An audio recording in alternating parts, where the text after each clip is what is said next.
Sa isang interview kay Coach Tim Cone ay nabanggit nito, nasasali sa isang pocket tournament ang ating national team ngayong Pebrero, and base sa nilabas na schedule abroad ay totoo ito. And so narito na nga pala ang Gilas schedule sa second Doha International Cup. Sa February 14, araw ng mga puso, ay unang haharapin ng Gilas ang national team ng Qatar. Well, ang Qatar team na ito ngayon ay hindi na dapat na i-take for granted dahil nasa momentum sila sa pagkapanalo kontra sa Iran. Yes, tinalo ng Qatar ang Iran. Sa kanilang lineup ay naglalaro na ang kapatid ng NBA player na si Tobias Harris. And so itong si Tyler Harris, ang isa sa dalawang naunang dineklara na naturalized ng Qatar. So meron pang isang Amerikano.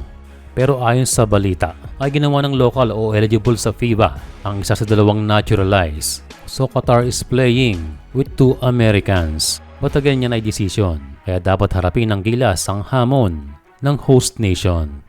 Sa February 15 naman ay makakaharap ng Gilas ang Lebanese national team. Yes, napaka-familiar sila sa atin. At the same time, ganoon din sila. Nakilala ang majority ng ating mga players.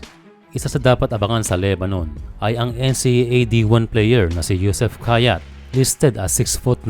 Although hindi to sigurado kung makakalaro ngayong Pebrero, mainam pa rin ay maging handa ang ating mga forward kung matuloy itong si Khayat na sitting pa ngayong season dahil sa pag-transfer ng bagong school. Ang third match ay gaganapin sa February 16 at ito ay kontra sa koponan ng Egypt. Well, natalakay natin sa last video kung ano nga ba ang size ng team na ito, na kung saan ay masusubukan ang ating mga big man. So ito yung schedule. Kung hindi tayo nagkakamali ay Doha time yan o ahead tayo ng 5 oras. Kaya kung 6 PM ang game, mga 11 na sa atin. Kanina ay ating nabanggit ng mga big man. Makikita sa practice ng SGA na mini-mentor ni DeMarcus Cousins ang ating kababayan na si Angelo Kwame.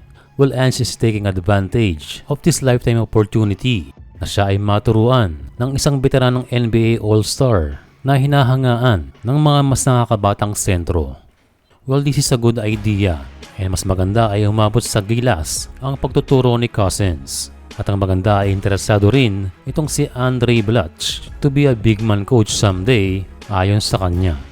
So yes, maganda rin kung magkakaroon ng big man camp sila Cousins at Blatch. And sana hindi lamang sa men's team, gayon din sa mga upcoming bigs ng Philippine basketball.